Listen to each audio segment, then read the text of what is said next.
Good afternoon, everyone. I'm Nicole Henderson, editor at the WebHost Industry Review, and I'd like to welcome you to today's WER webinar. Today's session is called The Cloud is Under Siege, How Can I Protect It from DDoS Attacks? And it will be presented by Ben Fisher, Senior Product Marketing Manager at Arbor Networks. I will let Ben introduce himself and Arbor Networks properly in a moment, but before I do, I want to take care of a couple of things. First off, questions. We're going to save some time at the end of the session for your questions, but you can submit them at any time using the question function in the webinar software. If you ask a question and it doesn't get answered, somebody will reach out to you by email after the webinar. Or if you have a question you'd rather ask outside a public forum like this, there will be some contact info on screen during the Q&A period, so you can reach out to Ben that way as well.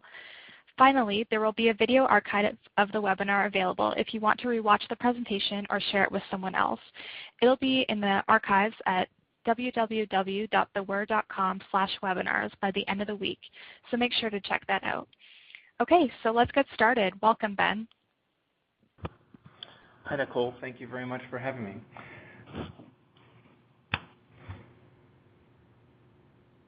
Today we're going to talk about the cloud, how it's under siege, and what we can do to protect it against threats like DDoS attacks.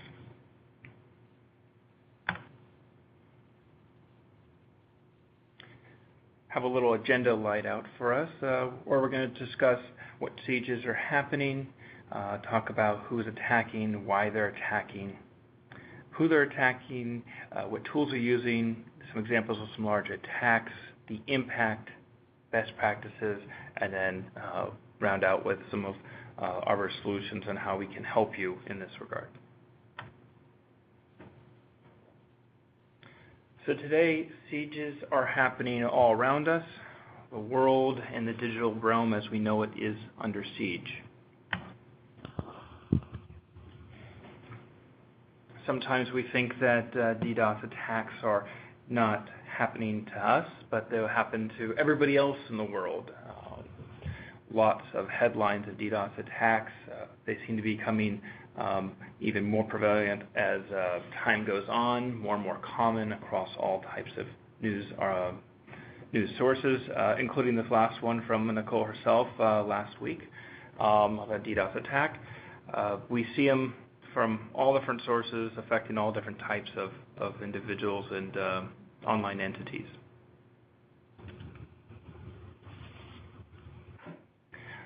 One way in which we've recently tried to digitize all the information about DDoS attacks is actually an effort between Google Ideas, that specific team, and Arbor Networks, where Google brought to bear their expertise in visualization and simplifying a whole mass of data that Arbor has on live attack data of DDoS attacks.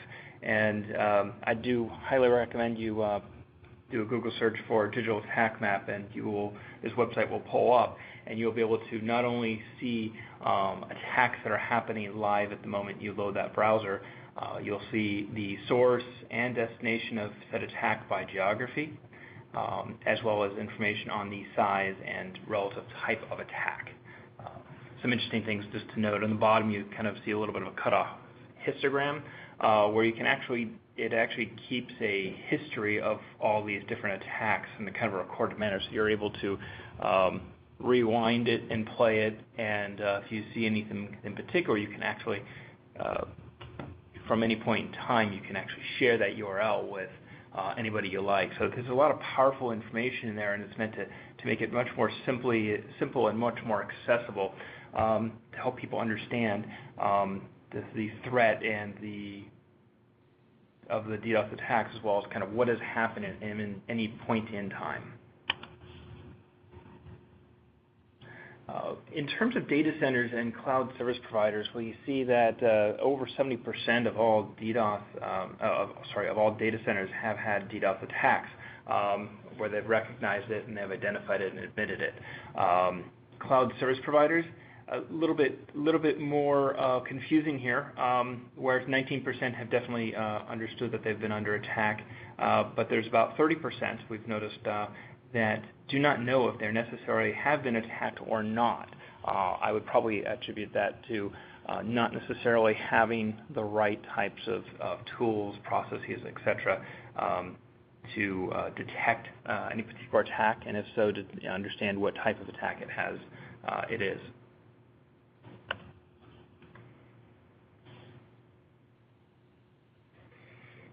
Today, in the realm of DDoS attacks in particular, it's really not a matter of if you're going to be attacked, but it's a matter more of when you'll be attacked. Across data centers, we'll see on a monthly basis, pretty much every data center will get some type of attack. And generally, it's more often than not, it's multiple attacks.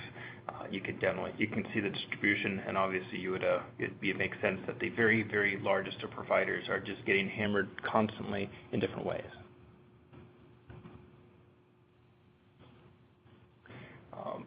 As far as the duration of sieges, we can also see that more than 3/4 of all sieges last less than 30 minutes.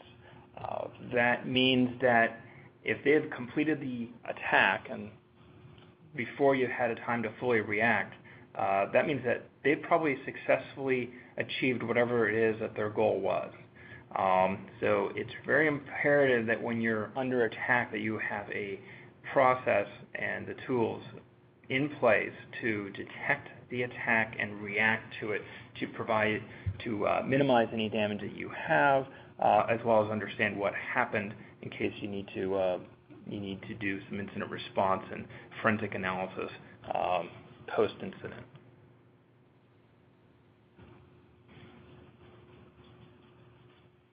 Now we'll move on to understanding who is attacking, their motivations, and a little bit of kind of why are they trying to do what they want to do. So we have some great actual data on the motivation of people who want to perform specifically DDoS attacks. While obviously political and ideological is still at the top at 40% and continues to grow, they definitely dominate the headlines, as we saw earlier.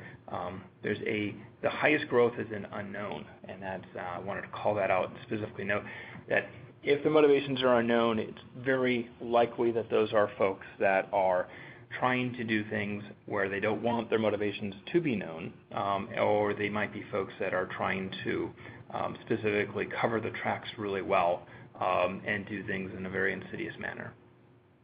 The second thing I wanted to note on this page statistic was 26% of all criminals are actually motivated to just demonstrate their own DDoS product and or service.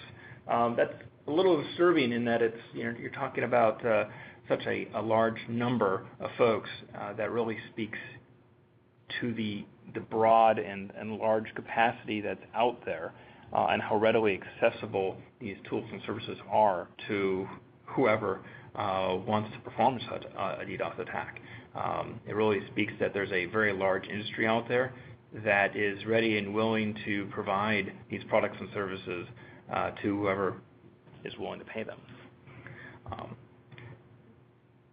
As far as all these motivations, we're seeing continued growth in all these motivations. Obviously, the numbers add up to well past 100%, which basically means that most people actually have multiple motivations in any given attack, which leads to a very complex environment and also leads to a greater risk of attack if people are highly motivated, especially in multiple ways.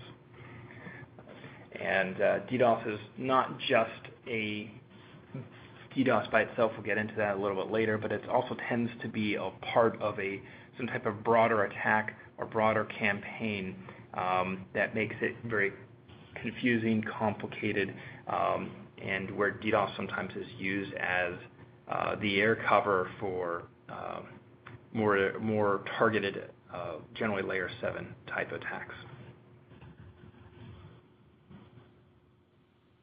So as far as who the enemy is, here's an interesting list of folks that have done things of an insidious nature.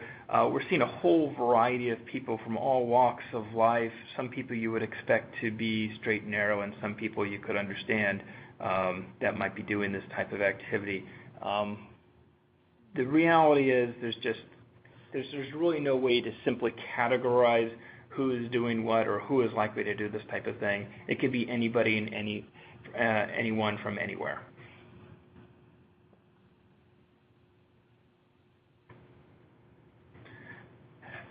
So as far as who and what is actually being targeted in these types of attacks, we can get a little bit of insight from some of our data, continuing along our data from our Worldwide Infrastructure Report from this past year.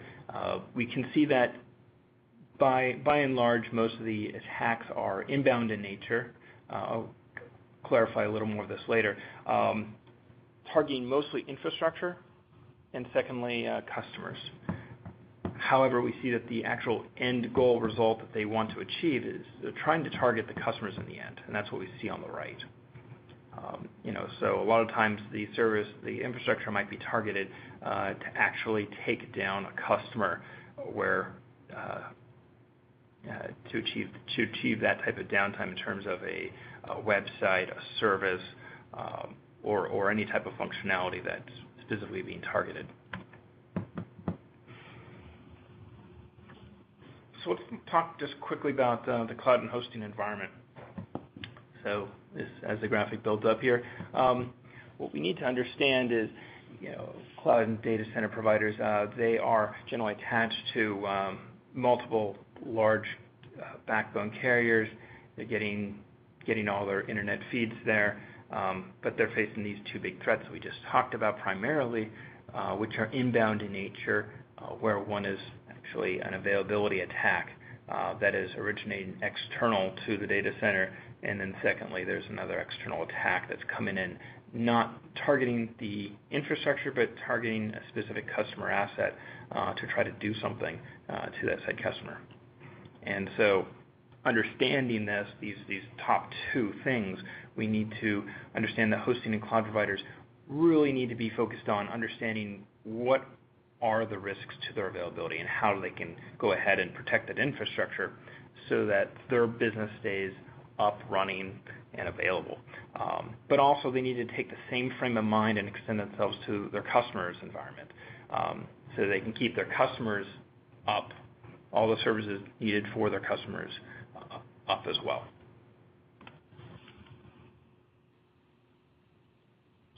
Just a kind of stating hopefully what would be obvious is here, is availability is really required. If you're an online organization, especially a hosting cloud provider, you need to be available. If you're available, that means your business is up, it's running, therefore you have the ability to conduct business and be profitable.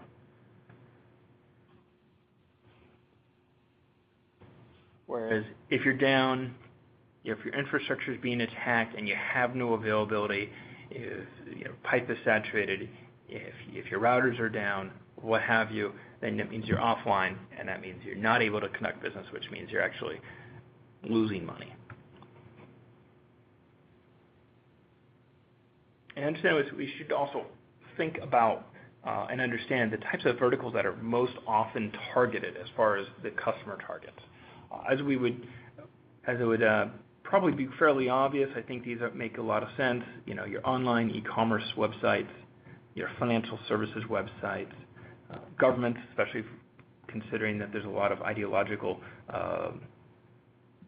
motivations, and gaming sites, which is really, we've seen a lot of uptake. I'll get to it a little later on the NTP attacks. NTP attacks started actually in the gaming realm where players were taking revenge on other players to do that, as well as taking part in attacking some of the gaming websites that were launching new products and whatnot. So we can see that there's these industries definitely make a lot of sense. They're not anything too surprising. The top one, end user subscriber, that speaks more towards kind of the end users of a game or maybe broadband users to a cable operator or whatnot.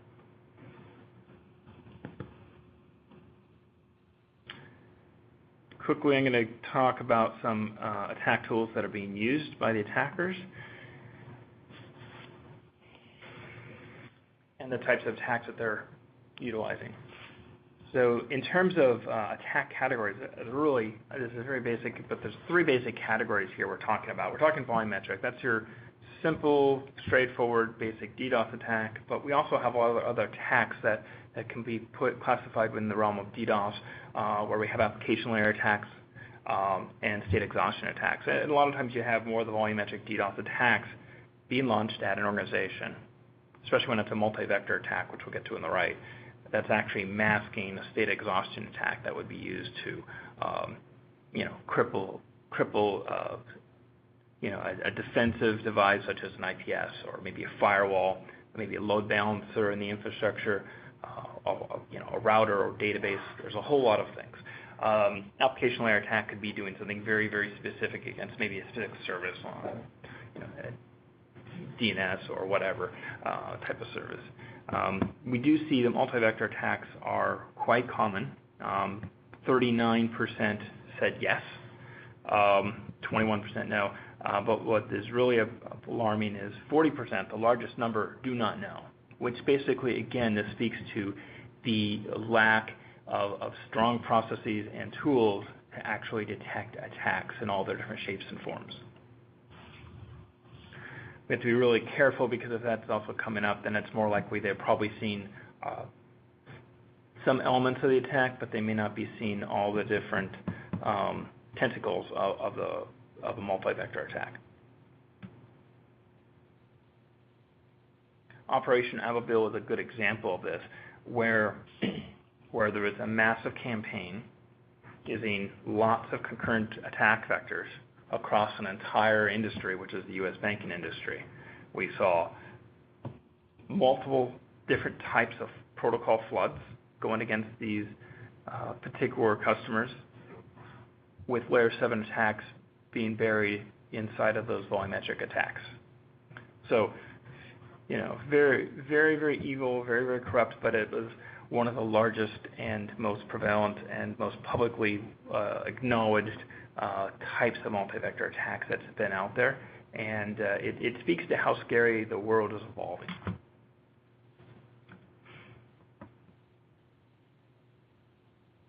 There's lots of tools here. Here's some tools that are just talking about UDP floods on port 3801. You can get them on any operating system, Windows, Mac, Android phone, what have you. There's also online tools, and favorites of Anonymous would include LOIC, JSLOIC, and Binary Cyber Cannon. The commercial products you can go out and buy, Dirt Jumper being one example.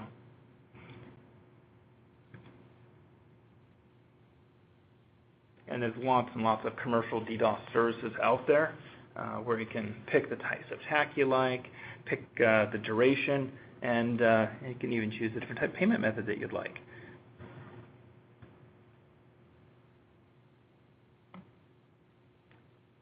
These services and products are becoming far more popular, and they're getting to the point where they're advertising just like any normal legitimate business. Where in this case, they're kind of using some masked YouTube videos to actually speak to the benefits of their product and present their value proposition.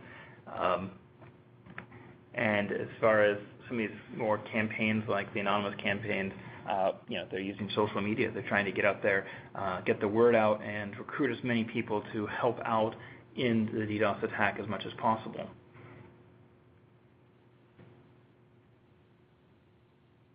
For a moment here, we're going to take a little sidetrack and talk about large attacks. What's different about these large attacks? So up until 2013, we hadn't really seen anything really large, and then in March of 2013, we saw a spam house attack, which was a DNS amplification reflection attack that exceeded 300 gigabytes. Really was scary for a lot of folks, caused a lot of collateral damage across a lot of different customers and carriers.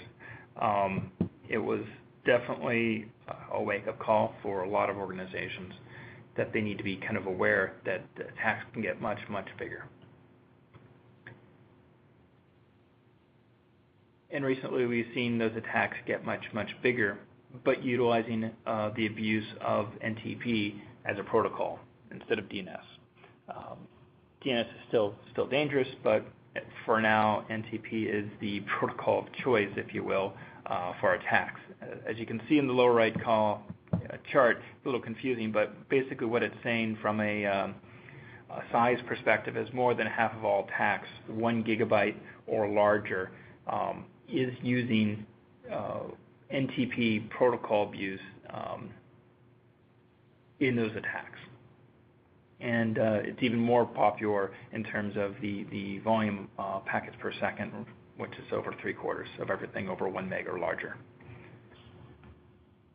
And we've seen this growth come up slightly last fall, and then December, right around December, January timeframe, it started to really become quite noticeable. And throughout Q1, we've seen not just 1 or 2, but lots and lots of 300 gigabyte attacks coming out, which is just talking about how easy the protocol can be abused and how it can be amplified and reflected very, very easily to get a very large sizable attack. So in these large attacks, it's not surprising, customers are still generally the intended target, followed by infrastructure. But what has changed quite a bit is in the duration of these largest attacks. Not only are they becoming very, very large in size, but they're becoming much, much larger in duration. So before we saw attack duration in the realm of minutes to hours, where we had just over 3/4, 30 minutes or less.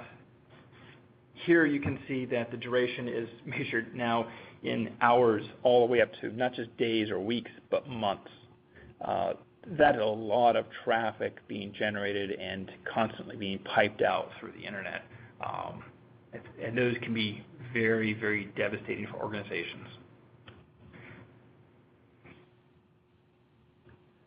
So let's talk a little bit more about the devastation that these types of sieges can cause in general and the impact to the organization.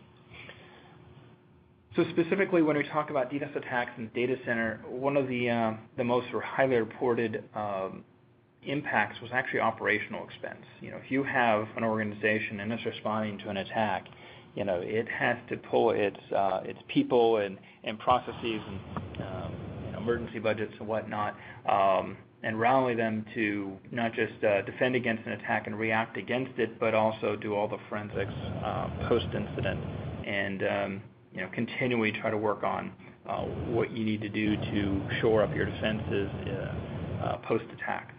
So there's just an awful lot of operational expense and involvement that's required when you are attacked. That's not to diminish the other items on the list, and the list is very long, but some things are more reported than others. This is actually being reported by the operational security folks. They're not thinking about branding and some of the other types of things that could be relevant because they could be damaged. But here we have operational expense before customer churn, which is expensive, and even revenue loss. And employee turnover, that just talks about how these guys are, when they get attacked enough, they just get upset, especially if things can't change and they can't improve the security posture, how they just might end up leaving the organization, and that becomes very expensive as well.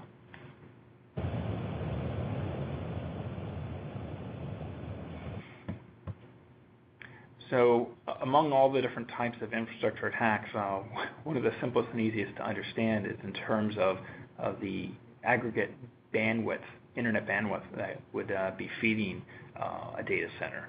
We've seen just over a third where they've actually have noticed that they've actually had their bandwidth exceeded.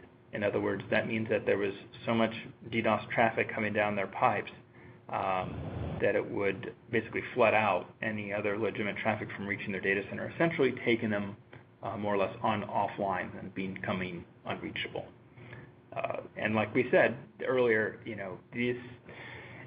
generally the target is not necessarily the infrastructure. Generally the target is a customer. So attackers might actually be doing this to take out one particular customer at maybe a hosting provider, and in doing so take off all the customers offline.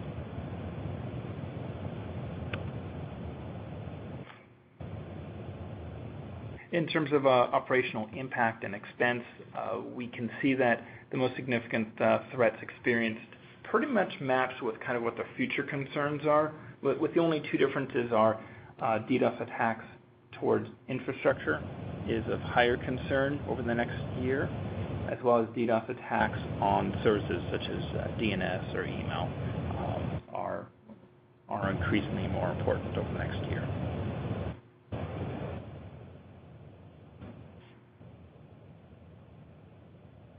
So let's talk about best practices. I mean, we've talked about attacks, who's attacking, what they're attacking with, etc.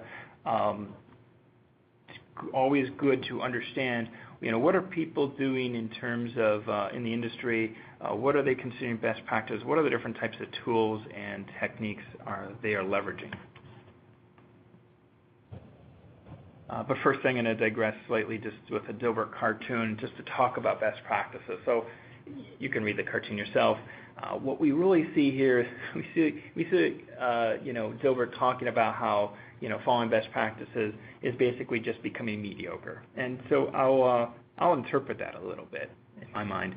So yes, Dilbert's actually right by that. If you're just following best practices, we're just getting up to a kind of really a bare minimum. We're just trying to get up to the point where everybody else is.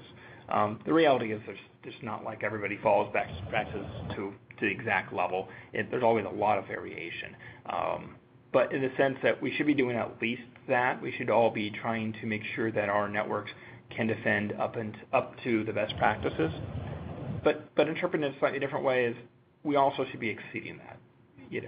That should be kind of a bare minimum level that we should be reaching, and we should try to be implementing all the best practices and then be trying to find ways in which we can exceed that. And the best reason why is attackers are not necessarily trying to do hard work and choose hard targets. They're a little bit lazy.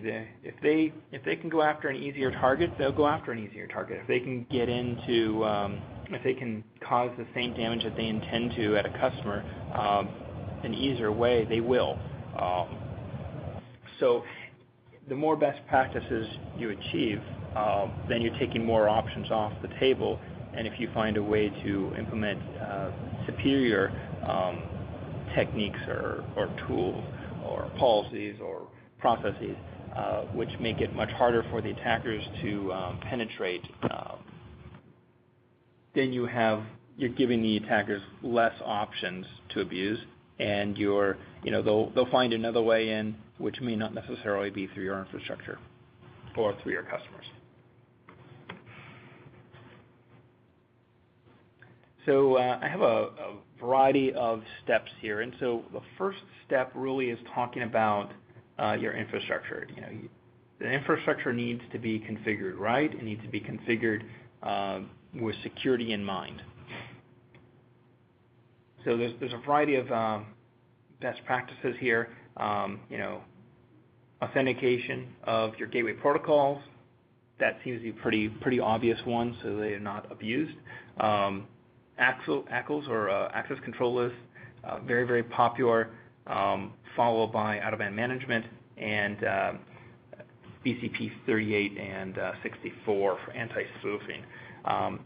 Those in my mind, and just those are definitely things you should actually, if they make sense in your network, you should be actually looking at, reviewing, and trying to figure out how they can be best implemented in your environment. There's definitely some others here. But you should definitely be starting there. There's an awful lot of people using it, and the lack of anti-spoofing deployment means these NTP type attacks and other amplification reflection attacks can operate in the intended attacking way. The more and more people start implementing anti-spoofing, then some of these larger attacks will get smaller or not make sense to perform anymore. And that's what we need to do. We need to kind of implement the best practices and challenge and reduce the types of options that attackers do have available to them.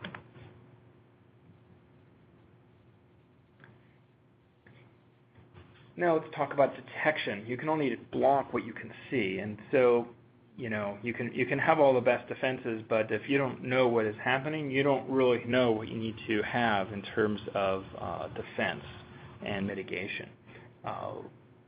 What we can see here is most people find use NetFlow analyzers as a very popular way to detect attacks. They've also found it that too refers to it being one of the most effective tools to actually identify that there's an attack going on. Compared to a variety of other tools, you'll see that firewall rule logs provide some information that's great, SNMP, there's a whole variety of other things, but by and large, NetFlow is far more valuable.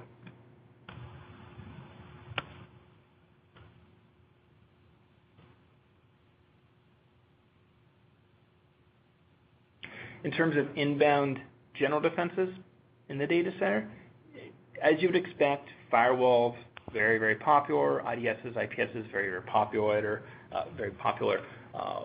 WAFs, and so on.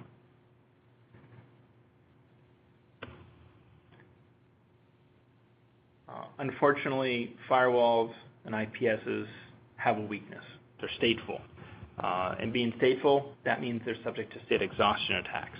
And as you can see here in the upper left, 42% of the time we've seen firewalls and IPSs actually been affected during an attack. That means that they were either collateral damage unintentionally or actually maybe even targeted potentially during an attack so that they could launch other bad traffic that might have been blocked by a firewall or IPS or detected, but they would take it down so that they could launch their attack through into the network. Some people also use load balancers in terms of security. Not necessarily the best idea if you don't have any stateful protection in front of it, and you see it about a quarter of the time being affected. They do a good job load balancing. They do a lot of good things in the network, especially for data centers, but they're stateful as well as firewalls and IPSs, which begs the question, you need to have some type of layer defense in front of these devices that is stateless and able to provide protection in a defense in depth manner. And this is just another Dover cartoon, talking about, hey, when your firewall is down, most people are relying on firewalls to be kind of the Uber security box that prevents all the bad things from getting in. So here you have the firewall coming down and zombies and viruses and spyware and whatnot coming into the network.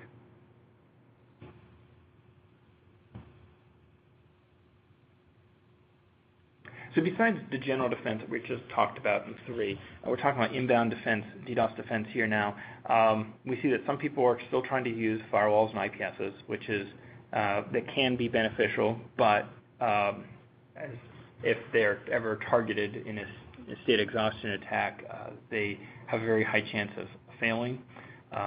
So as far as other tools and techniques, we see ACLs, access control lists, again, coming up, especially on the network edge.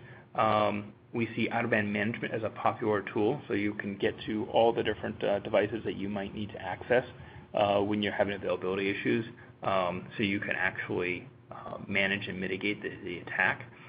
We also see intelligent DDoS mitigation systems, or IDMSs, coming up here. And those are really great tools for scrubbing traffic of all the bad traffic and leaving the good traffic behind and pushing it through the additional layers of defense that you have set up.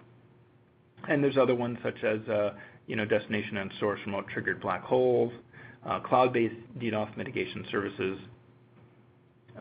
unicast RF reverse path forwarding, as well as FlowSpec. In terms of pure DDoS mitigation, we do see that IDMSs are definitely the preferred best practice method, tied with ACLs. ACLs definitely have a good place, and together they're definitely a very, very strong tool for protecting network against DDoS. Again, you see firewalls, you see some load balancers, and those definitely have their issues, and then it tailors down, trickles down. Also worth noting is outbound threats can be a problem too. If you're thinking about hosting providers and you're thinking about cloud providers, they are a perfect place from an attacker's perspective to launch their attacks from. That means that they're either purchasing some server to host on and paying for it, or they're compromising a customer server in an attack to implant the software that they want, so that they can basically hijack it and use it for their own purposes. 40% do not have any capability, which is quite scary. We see ACLs coming up as the second most popular actual tool to use, and then we do see some people using things like firewalls and IPSs and whatnot. But luckily, there's some good tools in there like IDMSs and destination and source remote trigger black holes. So if it hasn't been clear yet, how do you stop DDoS attacks? And because there's so many different types of flavors of attack, what you really do need is layered defense and depth strategy. So I'm not saying that firewalls and IPSs shouldn't be used. They absolutely should. SIMs, all these different security tools have a good place in your network and perform a particular function really well. But you need to understand that some of these devices, like a firewall or an IPS, can become collateral damage in an attack, and therefore, they need to be protected by something like an IDMS. And you need to think about your security in a holistic manner, not trying to find a God box to provide all the security that you ideally would want. Just also worthy notes would be, proactive known threat blocking. We see only about a third of people actually doing this. To me, it seems like a pretty simple thing. If you actually do know of some bad threats, you have the capacity to do so, you should definitely be considering blocking known bad threats, because they're going to be hitting your network anyways, even though I think the biggest concern is the non-known threat blocking that you need to discover. Additionally, DDoS defense practice, or even any type of security practice, is really good and valuable. Here we see people practicing DDoS defense practice almost half the time. 55% never, but the rest doing some type of planning and or practice on a regular basis, which is actually really great. This is really important because by practicing, as in anything in life, you get better with it as you go. And as you're practicing, you're going to understand the weaknesses in terms of maybe a process, a technique, people, skills, devices, what have you. And as you're doing that, you'll get better, and you'll be able to have a debrief at the end and understand where you can improve, how you can improve. If it's taking you 3 hours to mitigate an attack, and most attacks are being completed in 30 minutes or less, then you definitely have something like a process problem, and you need to get that process to become much faster. And you may have to prove a variety of things so that the process can actually meet that type of timeline.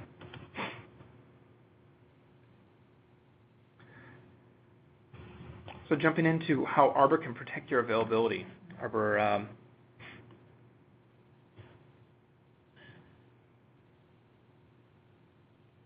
So in today's complex environments, Arbor has a portfolio of products that can provide pervasive network visibility, advanced threat protection,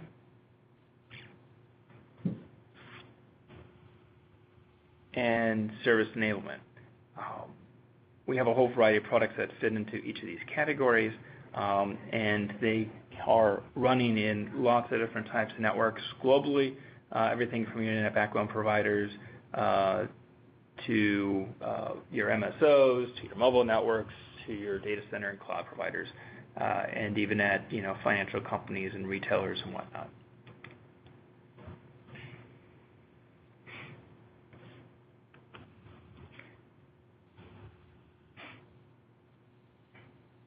Arbor's Peakflow solution provides solutions to enable these capabilities. In terms of pervasive network visibility, not only does it provide very detailed traffic analysis on everything from what's happening on your various networks, whether it's a backbone or an edge or mobile network or customer network, but also a lot of peering and transit edge network traffic reporting, as well as understanding and dissecting all your threats that are going across your network. And that's the Peakflow SP line. In terms of the advanced threat protection capabilities, which is the Peakflow TMS line, is able to detect and mitigate DDoS attacks and scrub out all the bad traffic and re-inject the good traffic into the network. And with these capabilities, you also have the ability to take these capabilities and monetize it. Monetize this basically security infrastructure that you're investing in, and utilize it for generating revenue as well as differentiating your services. Looking at Arbor's portfolio a little bit broader, you can see that we have various products that fit into different types of providers. As I mentioned, we have Peakflow SP, which not only provides data traffic analysis, but also DDoS detection. We have Peakflow mobile network analysis for understanding the traffic, both normal traffic as well as threat traffic crossing mobile operators. We have Peakflow TMS for carrier DDoS mitigation up to 10 gigs in the TMS 2300 and 40 gigs in the TMS 4000.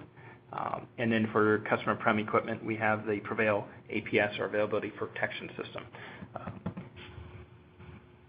For malware detection and network visibility on corporate networks, we have the Prevail NSI product. And doing forensic analysis, we have the Prevail SA, which is our former Packloop acquisition product.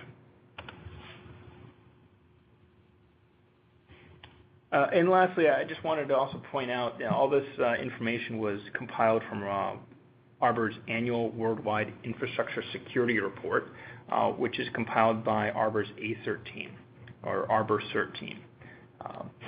Arbor CERT analyzes all the data that's collected by its Atlas system, which is our active threat level analysis system.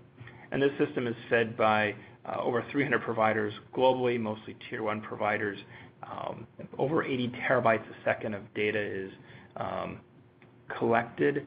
The ACERT team analyzes that, looks for threats, and compiles that into our intelligence feed, and also provides that assistance to our customers when they're actively fighting various threats as well through our support line. And this is a very different type of system, and not only is it the largest, it's also a very compelling in that we look at threats from a campaign level instead of a strict IP level. Now I'd like to open it up for a question before we go and jump into our Q&A. So how confident are you that your organization can accurately and timely detect any attack against your infrastructure? If you could just take a moment here and type in some feedback. We'd love to understand how confident you are, understand this, and review it later. Thank you very much.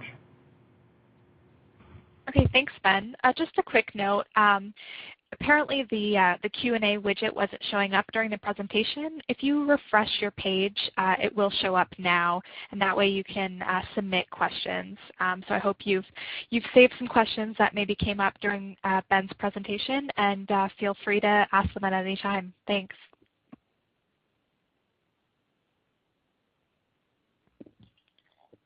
So we'll keep this slide up for a few minutes, but maybe we can just start with the first question here, Ben. And it kind of relates to this poll question. Should I be worried only about inbound threats?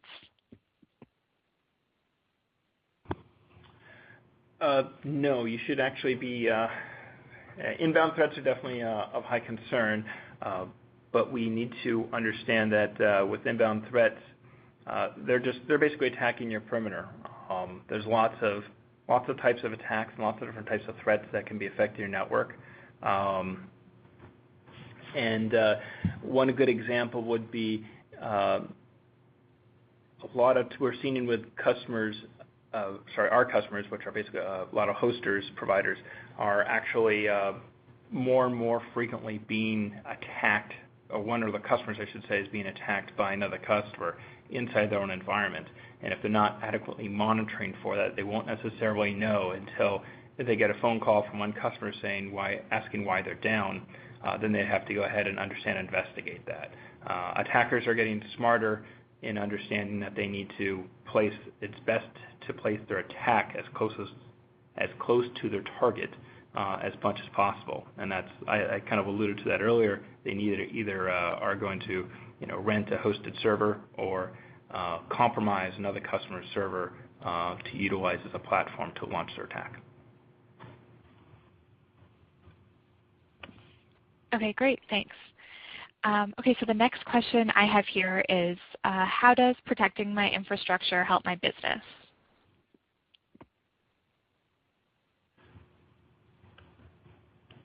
So there's a variety of ways. I mean, the simplest is if you want to keep your business up and running, as everybody probably wants to, you need to have that infrastructure protected to enable that to be up. If you're up, then you have the ability to not just conduct business as usual, collect your revenue and so forth like that, but also you can also leverage that as an asset to as far as your brand. You want to protect your brand. You want to, maybe if you're an online business, you want to make sure that you can be confident by telling your partners and customers that you have adequate protection and security measures, and be able to talk to that to some extent.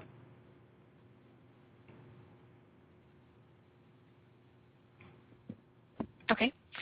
We've got a question here. How well does your service handle meshed ISP networks that utilize BGP to maintain availability?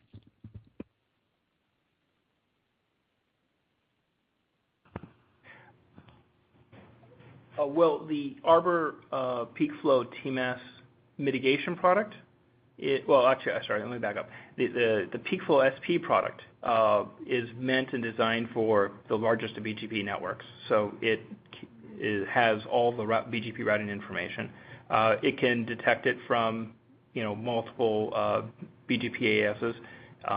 It can look at that traffic. It can detect threats going across. You need to have the right sensors spread out across those networks and architected right then to have that right visibility.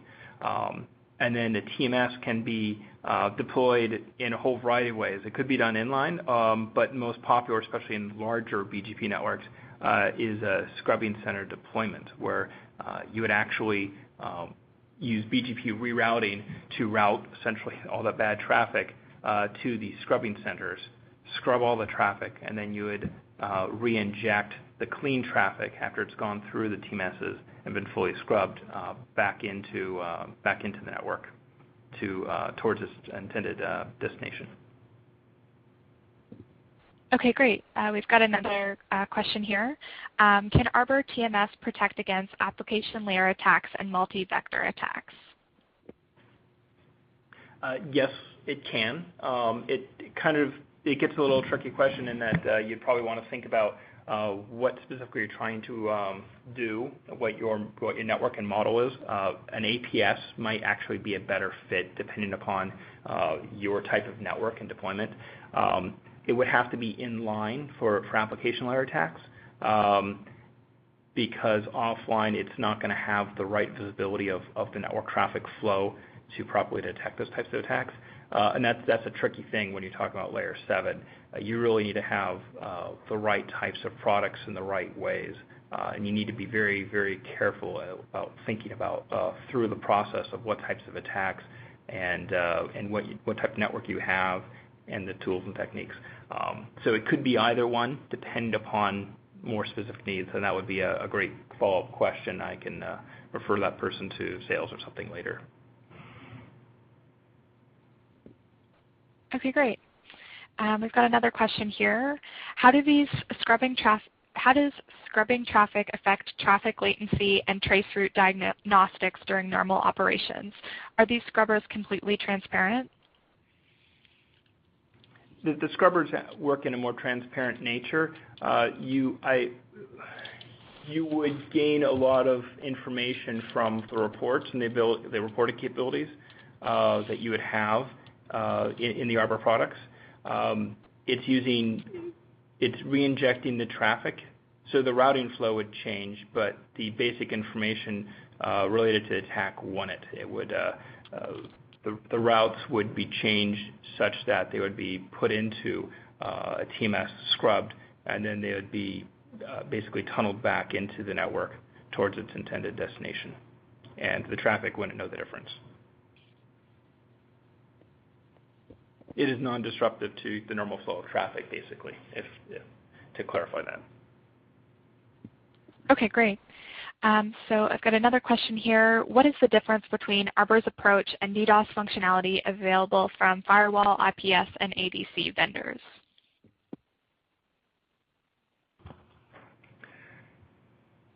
Well, so probably the first thing is really all of Arbor's products are meant to be stateless, and so that's important because I was kind of beating the door earlier. The products, the firewalls and ADCs and IPSs and whatnot, and databases and a lot of products are stateful, and they're designed to be stateful, and that's how they operate, and that's not a bad thing. That's just the best way they need to operate to do their particular job. Arbor is stateless, and it is stateless because there are state exhaustion attacks, and you need to have the product work without inducing any type of latency on the traffic, and you need to keep it up and operational to protect the layers of defense and all the infrastructure that would be behind Arbor's products. Anything less would be very highly problematic.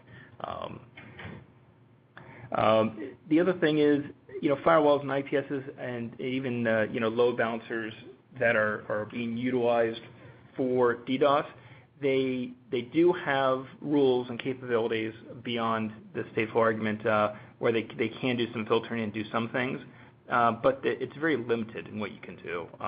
Arbor has been in the business for more than a decade doing DDoS mitigation and detection, and there's just a lot of intelligence that's been brought to bear in terms of creating these things we call countermeasures to intelligently understand how to mitigate and deal with these variety of these DDoS attacks. We also have AIF, which is our intelligence feed from our ACERT team, and we also are doing this at a much higher level of performance. Like I said, this is line rate product where firewalls and IPSs aren't designed necessarily to do handle DDoS attacks and all of its abnormal traffic patterns at line rate. Okay, thanks. I've got kind of a related question here. How does Arbor's security intelligence differ from others? So I covered this a little bit earlier, but the size of Arbor's Atlas, which is its intelligence collection capability, is just huge. 80 terabytes a second, and it's growing. We're collecting information basically from the backbone. We're not collecting it from end user customers. We're collecting it from people who have very, very large pipes. Arbor is taking all that information, and it's correlating it at a campaign level versus maybe a blacklist IP level. So we're not just saying, oh, here's a bad IP.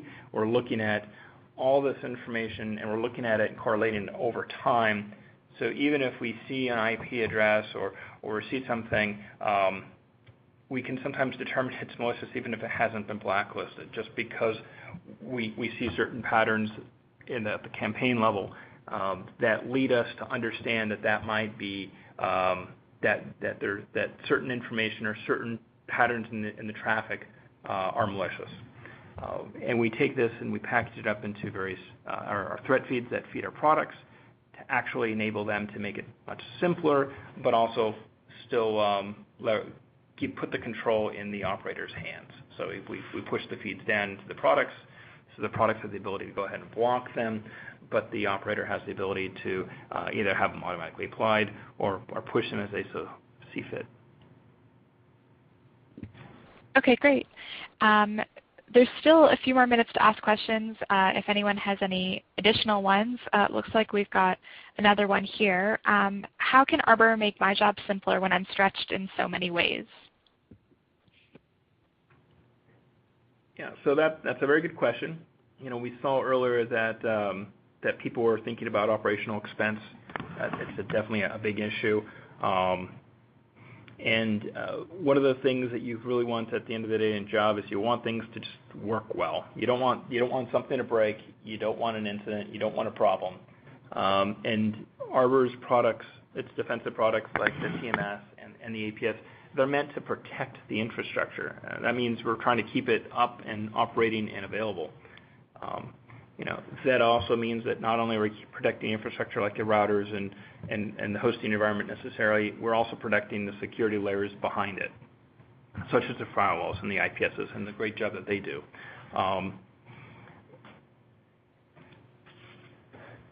You also have Arbor's visibility products, which allow you to also see all the traffic if you're trying to investigate things, see the threats, leverage the infrastructure and manage the infrastructure and actually help defeat these threats, whether you're running, you're actually pushing out particular, countermeasures to the TMSs or doing source-based destination black holing. And then it's also optimized with a particular GUI that's really meant to be workflow-based to make it as easy as possible for operators to do the job. And combined with that, we also have the intelligence feed feeding that GUI, so operators can be fed the intelligence that they need so that they can help protect their own networks.